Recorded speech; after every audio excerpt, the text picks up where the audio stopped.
बता दें अपने दर्शकों को, गाजा पर इस वक्त भी बमबारी जारी है। हमले का सबसे नया वीडियो सामने आ गया है। हमले के बाद धुएं का गुबार किस तरीके से देखा जा रहा है, ये देखिए आप। पूरा आसमान इससे ढक चुका है। इजरायली हमले में कई इमारतें धराशायी हो गई।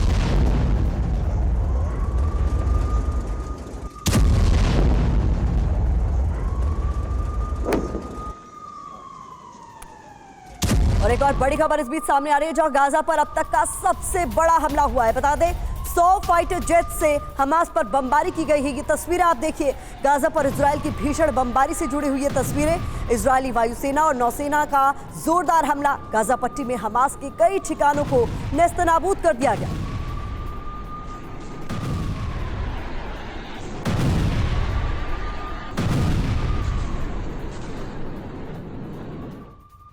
गाजा पट्टी में हालात बदतर होते हुए धमाकों से दहला गाजा पट्टी। ये अगली बड़ी खबर आपके सामने।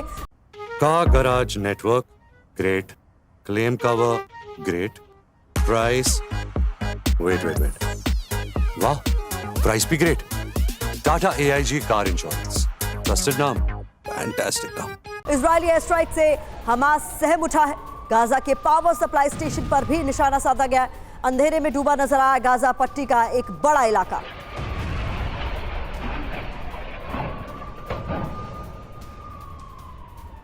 एक और ब्रेकिंग न्यूज आपके सामने, जहां गाजा में इजरायल की विध्वंसक एयर स्ट्राइक हुई है। उत्तरी गाजा में धमाकों के बाद कई जगहों पर आग लग गई है। ये तस्वीरें देखिए जरा। गाजा के कई इलाकों में आसमानी लपटें साफ तौर पर देखी गई। काले धुएं का गुबार किस तरीके से देखा जा रहा है। गाजा का पूरा आसमान इस वक्त कुछ ऐसा ही नजर आ रहा है।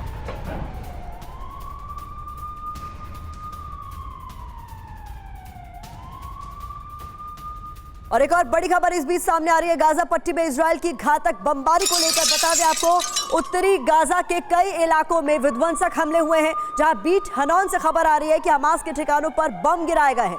एयर स्ट्राइक में हमास के कई ठिकाने तबाह हो गए हैं। बीट हनौन में हमास के कई लड़ाकों की मौत का दावा भी किया जा रहा है। ये तस्वीरें आप देखिए।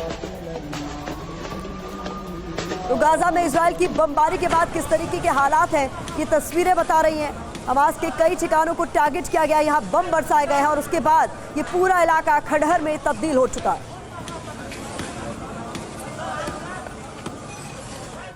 तो आपको बता दें, गाजा में IDF का अब तक का सबसे बड़ा हमला कल रात में देखा गया। इसीलिए हम कह रहे हैं इसे कयामत की रात। कुछ महत्वपूर्ण जानकारी आपके सामने हम रख रहे हैं। बता दें आपको, स्काई न्यूज के हवाले से जो खबर सामने आ रही है, 100 से ज्यादा लड़ाकू विमानों से एयर स्ट्राइक की गई और गाजा को दहला दिया गया।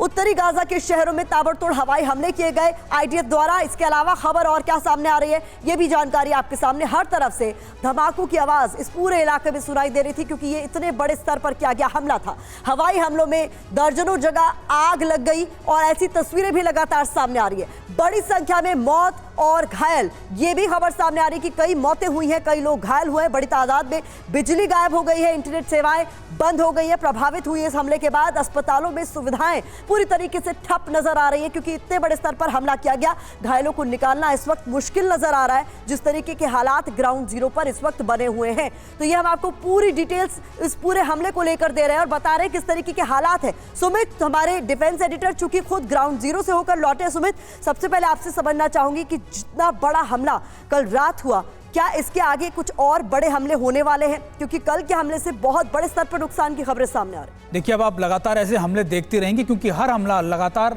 दिन के साथ और बड़ा होता जाएगा। अगर आप देखें कि ना सिर्फ इन करीबन 20 से 22 दिनों के अंदर 5000 से ज़्यादा बिल्डिंग्स को टारगेट किया गया है, और अगर आप देखें एयर स्ट्राइक्स की जो फ्रिक्वेंसी है, उनकी जो ग्रेविटी वो भी बढ़ती जा रही है। और ये तब हो रहा है जब ग्राउंड फोर्सेस लगातार एक टेक्निकल ऑपरेशंस को अंजाम देख रही है। 2 बार ग्राउंड फोर्सेस गाजा पट्टी के अंदर घुसी, ऑपरेशन किया, अपने कमांड के अंदर वापस लौट गई। तो ऐसे ऑपरेशंस आप लगातार देखते रहेंगे, और अभी इस तरीके के जो एयर स्ट्राइक्स हैं या फिर जो आर्टिलरी अटैक्स हैं वो और ज़्यादा देखने को मिलेगा, क्योंकि अभी ग्राउंड फोर्सेस को जिस तरीके से अपडेट मिल रहा है, जिस तरीके से इंटेलिजेंस मिल रहा है, जिस तरीके से उनको ये पता लग रहा है कि कहां-कहां पर हमास की मूवमेंट हो रही है, कौन-कौन से उनके लगातार कमांड एंड कंट्रोल सेंटर नए एस्टैब्लिश हुए हैं, उस सब जगहों को टारगेट किया जाएगा। बहुत बड़ी बात आप कह रहे हैं, यानी आने वाले दिनों में इससे भी बड़े हमले देखने को मिल सकते हैं, और इसके लिए इजरायल ने पूरी तैयारी कर ली है।